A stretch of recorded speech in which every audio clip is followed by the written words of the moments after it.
What's going on, ladies and gentlemen? My name is Mark Roden, and today we are going to be going over the top 15 coolest or most iconic cars of the 1960s. Obviously, these are going to be mostly sports cars, but I want to say really quick, this is obviously going to be a new series, so we're going to do 60s, 70s, 80s, 90s, 2000s, and then 2010s. Obviously, we can't do the 2020s right now because we're not done with it, but I do want to say really quick that I obviously wasn't alive during the 60s, and I'm honestly not the biggest fan of like 60s cars anyway. I'm more of like a 90s car guy myself, but I had to do a lot of research for this to find, good cars, but I felt like it was necessary to start on the 60s because the 60s were so like that's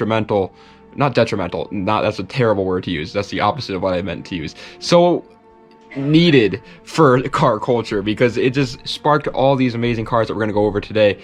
But like I said, I had to do all my own research and everything like that. So if I get something wrong and you know more about 60s cars than I do, by all means, please leave a comment down below and explain that to other people. Also, help people know why these cars are so legendary and iconic, because a lot of these cars I had to like kind of look up why are they so legendary, and then I found out and I'm like, okay, that makes sense. But if I mess up or if I make a mistake, just let me know in the comments down below. And with that out of the way, let's get right into the video. Alright, so number 15 is going to be the Mazda Cosmo, and this freaking puppy came with a 2-liter 3-rotor rotary engine that made a very, very good 300 horsepower, and the car was rear-wheel drive. And now, from what I can tell, the Mazda Cosmo was legendary because of the fact that it was the very first ever Mazda sports car. It was the first time Mazda was like, we're going to make something that's a blast to drive, that's going to deal with all this competition, and they did it. It also looks really, really good and definitely doesn't look like anything else on the road back in the 60s. And so they nailed the looks. It also had a rotary engine, which was completely different from what other people do. And so it was just such a weird, different car from Mazda, but it worked. It made 300 horsepower. Now, reliability was a completely different issue, but at least the car worked. And it was a fast, little, fun car for people to get their hands on. And it was Japanese, so it was a little bit cheaper than the rest. Number 14 is the first ever Mini Cooper that actually lasted production for almost a little over 20 years, which is insane. But it came with a 1.3 liter inline 4 that made 76 horsepower, and it was front wheel drive. Now, 76 horsepower is laughably slow, but this car was also laughably light. It was an incredibly lightweight car, and it was, like I said before, they built them for like 20 years. Obviously, yes, throughout those 20 years, they did go through a couple like facelifts and engine changes, but the ones that we're talking about right now, the 76 horsepower one, is the one that was available in the 60s. But within those 20 years, people bought them a lot. A lot of people bought them as little daily drivers. And so they became a very cheap car that you could get your hands on. And since they were so lightweight, they made for very good race cars, little rally cars or race cars, and they were fun. Think of the Mini Cooper back then as like the Miata that we have now. It's awesome. It was just like such a like car guy car when it shouldn't have been a car guy car. That's what makes it legendary. Number 13 is the Jaguar E-Type. This car, you could argue, deserves the top 5 most legendary cars for the 60s, but I personally just don't like it, alright? I'm sorry, I don't.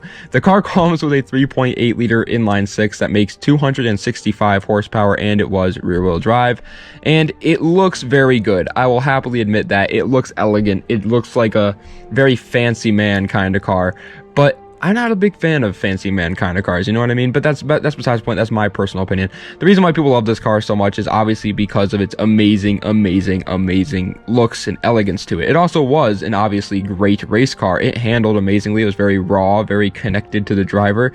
And there's actually a video out there of Jeremy Clarkson driving one of these things, and he gives a review about it, and everything he says about it is pretty much what everybody else says about it.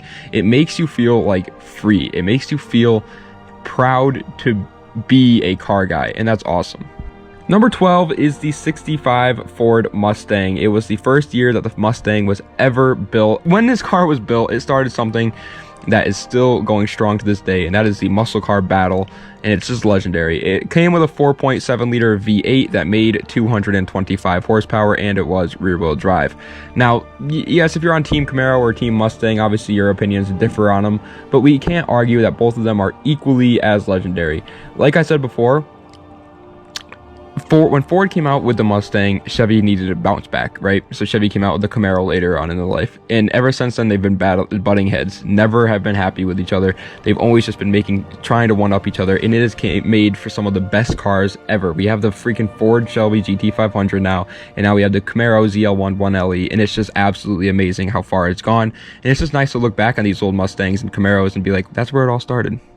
Number 11 is the Chevy Camaro SS from the year 1969, and this one came with a 5.7 liter V8 that made a very nice 350 horsepower, and it was rear-wheel drive. I want to start off by saying I am not really into the whole Camaro versus Mustang thing. I'm kind of an outside eye, and so in my opinion, they're kind of equal. I like both of them pretty much the same amount. I just like the Camaro, this generation Camaro, a little bit better, and I think it's honestly, it's more worth your money. It has 350 horsepower. It's 125 horsepower more than the Mustang.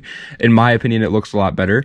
And that's just it. That's why I only put it one spot higher than the Mustang, because this one's kind of personal preference on you for if like the Mustang's more legendary or the Camaro's more legendary. But like I said before, they're both equally freaking legendary cars.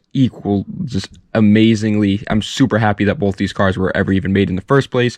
But I personally just like the Camaro's looks a little bit better, and I think it's a little bit, faster because it got that 125 horsepower more. So come on now. Number 10 is the BMW 2002. Whew, this car's freaking sick. It came with a 1.6 liter turbocharged inline 4 that made 168 horsepower, and it was rear-wheel drive. I forgot to say turbo when I said 2002. We're talking about the BMW 2002 turbo, obviously. Just wanted to put that out there though. But this car's legendary for kind of the same reason that the Mustang is legendary. It almost pretty much started the whole like sedans, super saloons battle. Before the BMW 2002 came out, there wasn't really any Audi S4s or any Volkswagen GTIs. There wasn't like a Euro, fight going on. And when the BMW 2002 came out, it made people be like, oh wow, we can make cool cars too. And then they started doing it, and it just sparked this whole line of just amazing cars. And on top of that, it also pretty much sparked the whole line of BMWs themselves. And BMWs are some of the most popular cars to modify right now. You have the M3s, or just the 3 Series in general, the 4 Series, the freaking 5 Series, the 6 Series, and the 8 Series. Well, the 8 Series, I mean, you have to be a rich man to modify those, but still, BMW is one of my favorite car brands personally, and because of the BMW 2002, we have all the cars we have today, and that's awesome. Number 9 is the 1969 Dodge Charger. This is honestly one of my favorite, if not the favorite, besides maybe the Plymouth Miura, muscle car ever of all time. I just love the 69 Chargers so much. But it comes with a 6.2 liter V8 that made 330 horsepower, and it was rear-wheel drive. Now, this one's just another car that's kind of like, okay, it joined in on the fight with the Chevy Camaro, Ford Mustang to try and become, these are like the 3 main guys, right? You got Ford, Chevy, and Dodge. Those are like the 3 main muscle car guys, and the Dodge Charger was Dodge's first ever muscle car, quote unquote, unless you want to count their other like spin-off brands like Pontiac, but we'll get into those later. But the Dodge Charger is just my personal favorite. I love it just so much better than the Camaro and the Mustang. I think it's just such a cool, menacing car. You have the Dukes of Hazzard, that freaking movie made me like it even more. Everything about the car is just freaking sick. It's an awesome car. Number 8 is the Toyota 2000 GT. I forgot to say in the last one, by the way, the Dodge Charger isn't just legendary because it's like a, muscle car. It's also legendary because it was also really good in NASCAR, which at the time was getting popular. Just wanted to put that out there. But anyway, number 8 is a Toyota 2000 GT that came with a 2.3 liter inline 6 that made 148 horsepower, and it was rear-wheel drive. Now, yes, that horsepower number is very low. Yes, it's nothing special compared to the other cars that we've gone over on this list. And to be honest, though, back then, being a legend, it doesn't always have to do with horsepower. Obviously, we put a freaking Mini Cooper on the list and it made 76 horsepower. Being a legend had to do with like what it really did and what it just did for that company. And the Toyota 2000 GT is kind of like the Mazda Cosmo. It answered to the Mazda Cosmo. It was like, hey, here's a freaking fast Toyota too, and it looks sick. Have you ever seen a Toyota? Oh my god, in person they're beautiful. But it started the whole Toyota line of cars. Toyota just has made some amazing cars in their life, and you have to put it in there. Number 7 is the Pontiac GTO. This car came with a 6.6 liter V8 that made 360 horsepower, and it was rear-wheel drive. This car is the highly regarded by a lot of people, but once again, I'm not 100% sure, so leave in the comments if I'm wrong here. But this car, is highly regarded as one of the most, is like the starter of the muscle car war. Okay, like that's what a lot of people seem to be saying online, is that the Pontiac GTO, the first generation GTO, is the car that really started the whole muscle car war, and just was like, hey, here's a big whopping V8 that makes 360 horsepower. Could you guys do better? And then everybody else tried to answer. That's pretty much, from what I can tell, is what happened with the GTO and why it's so legendary. But every website said the Pontiac GTO is extremely legendary. And honestly, I love the look, so I'm not complaining. I think it's a sick car. I'm not complaining that they all say it's legendary, but from what I can tell, the reason why everybody thinks it's so legendary is due to the fact that it started the muscle car, war. I keep saying that, but yeah, muscle car war. Number 6 is the Datsun 240Z. Yes, baby, you knew it was going to be here. I freaking love this thing. It came with a 2.4 liter inline 6 that makes 151 horsepower, and it was rear wheel drive. And it obviously is, this is all these Japanese cars, they all have kind of like the same reason as to why they're legendary. But Datsun 240Z started the whole, sports car craze for Nissan. All right, it did. It started the Z line. And when the Z line came out, it's just, Datsun took over. Nissan is, in my opinion, probably the most successful in terms of sports cars. I know people are probably going to get a little bit iffy about that, but that's just from what I can tell. We got GTR, S chassis, the Z chassis. Every car they make is pretty much a sports car nowadays, so it's like, woo. But anyway, the Datsun 240Z, it's pretty much started that, and it also is just such a cool, legendary, it still looks modern to this day, and that's just awesome. It's so hard to do. It's just such a beautiful built car. All right, so now we're into the top 5, and these are the cars that are really legendary for obvious reasons. Number 5 is the Lamborghini Miura. It came with, my bad, a 4-liter V12 that made 380 horsepower, and it was rear-wheel drive. This is Lamborghini's first ever supercar, and it was just a hit with everybody. It was such an amazingly built car, beautifully. It looks absolutely gorgeous. Still to this day, if you see a Miura, you're gonna be like, that is unbelievable. Everybody has a poster or has had a poster of a Lamborghini Miura. Even people that aren't car guys have had posters of this car. It is the staple car for Lamborghini. It's where they came from, where they started, and everything about it is just great. It also had a freaking V12 back in the 60s that made almost 400 horsepower in a lightweight little supercar. It apparently drove terribly because it was a 60s supercar, but still, it's awesome. It's legendary. Lamborghini Miura, thank you for all the freaking sick Lamborghinis that we've gotten over the years. Number 4 is the Chevy Corvette Stingray C2. This is a second generation Corvette, and it came with a 7-liter V8 that made 400 horsepower, and it was rear wheel drive. And this car, obviously, is a Corvette, so it's not like a big, massive, bulky muscle car. It was more tuned to be like a supercar in a sense. And so it was lighter than these big ass muscle cars that had like 350 horsepower. So it was a 400 horsepower car that was built to go fast and a little bit lighter. It was a freaking monster. All right, back in the 60s, the Corvette Stingray was nuts. It was sick. It also was one of the coolest looking Corvette generations, in my opinion. If you ever see one in real life, you will love it. They are so cool. And it just, once again, obviously this didn't start the whole Corvette craze because the C1 did that, but it really cemented Corvette as a up-and-coming supercar that still to this day is as popular as it was back then. Actually, probably more. Third place is the Ford GT40 Mark 1, the first generation GT40. There was a couple, I think there was 4? No, there was 3, I think. I don't know, but it came with a 4.9 liter V8 that made 425 horsepower, and it was rear wheel drive. Now, this is the only car on this list that was actually built to be a race car. And so, yes, it does have the most horsepower, but you also have to keep in mind that this car wasn't, you couldn't drive it on the streets. You could drive street legal versions on the streets, but it didn't make as much as the, racing versions, which at 425 horsepower. But this car is legendary for obvious reasons, especially if you watch the Ford versus Ferrari movie. Ford set out to beat a Ferrari, which was just dominating in Le Mans, and they did it. That's pretty much the summary. They did it. They did it really good. Carroll Shelby, this is Carroll Shelby's first project that he really helped on with Ford, and Carroll Shelby's obviously a huge part of Ford's muscle cars now. Everything about the GT40 is just legendary. It also looked great. It was Ford's first attempt at a literal supercar, and it was just awesome. It also, due to the Ford GT40 becoming a thing, people wanted to go fast, and so it also pretty much birthed the Mustang. Everything about the GT40 is great, and even if you hate Ford with every fiber in your body, you cannot lie to yourself and say that the Ford GT40 isn't a legendary car, especially for American car culture. Second place is the Porsche 911, or Porsche 911, wherever you want to call it. And it came with a 2-liter flat six that made 160 horsepower, and it was rear-wheel drive. Yes, back then, these cars were not turbocharged yet, not in the 60s. But it was just, I mean, Porsche 911, in my personal opinion, and this is just an opinion, has got to be the hands-down #1 driver's car ever built.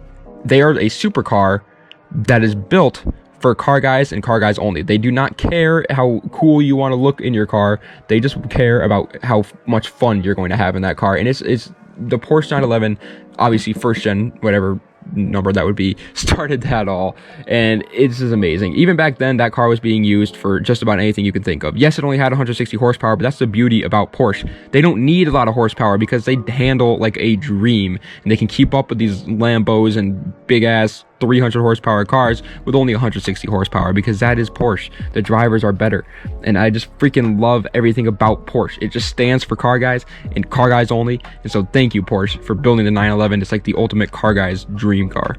But first place, I'm sure you guessed it by now, it is the Ferrari 250 GTO.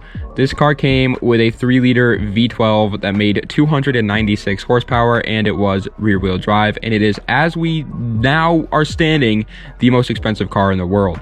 It is incredibly expensive. You can't buy these things for under $50 million. You better be freaking Bill Gates if you want to buy a Ferrari 250 GTO, because they're insane. Now, the obvious reason as to why it is so legendary is because of its insane dominance in racing, obviously. But there's been a lot of cars throughout history that have dominated racing. The Ford GT40 is one of them. That are nowhere near as like expensive and popular as the Ferrari 250 GTO. But I guess the reason why is because it's also Ferrari's like first ever like real race car that turned road car, and it was just awesome and people like really wanted it. And Ferrari is obviously an extremely legendary supercar maker at this time, but it's just like, you have to kind of ask yourself why, you know, is the Ferrari 250 GTO raised so much higher above everybody else? Because in my personal opinion, I don't really like the car, man. I'm going to be honest. Like, it's a cool car. Don't get me wrong. I'm not saying, like, I hate the car. But there's a lot of cars in this list that I would rather own than the Ferrari 250 GTO. A lot. So, I don't know. I mean, obviously, there's other legendary bits behind it. Its racing history isn't the only thing that makes it so wanted. Its small production numbers is probably one of those things. Like I said before, it's one of Ferrari's first ever supercars that ever, you know, was really good and dominated and put Ferrari on the map. And so it does all make sense and comes together, and, you know, but $50 million, man, come on, jeez. But that is the end of today's video, guys. I hope you enjoyed. If you did, be sure to like, comment, and subscribe to the channel for more content just like this, and let me know what other videos you'd like to see. Obviously, yes, we're going to continue this up to the year 2010. Next, we're going to do the 70s, then we'll do the 80s, then the 90s, then the 2000s, then the 2010s. And keep in mind, like I said before, I'm trying my best to do research on these cars, but dude, doing research on like very old cars is hard. Okay, it's very hard. Not a lot of people know a lot about old cars, and there's nothing that you can really go off of to be able to get like an actual result. So just looking up like horsepower numbers alone for these cars, there was a couple websites that were giving me multiple numbers, and it's like I just had to choose Wikipedia, and I'm just like, I'm hoping they're right. It's like, because you don't know. There's like, people don't know, since it wasn't well documented back then. It was the 60s, and they didn't think it would have this much of an impact on us. So it was just like, a lot of this stuff is twisted. Also, a lot of things, like I said before, with the whole Ford versus Chevy versus Dodge comes into play, where people don't like, you know, other brands, and so they try to badmouth them and say, this car doesn't deserve to have all this praise, while other people are like, this car's the best car in the world. And it's like if it was up to my dad, the 69 Camaro would have been #1.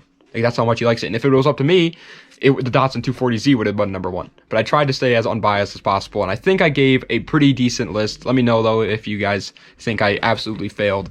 And I think I did pretty good with getting the history right on most of the cars. Most of them are just like, oh, they started this. But that's really what makes the cars legendary. It's they started something, and something that's so awesome now, like the Z line, the GTR line, and stuff like that. But anyway, guys, I hope you enjoyed. If you did, be sure to like, comment, and subscribe. Das Vidania. Have a nice night.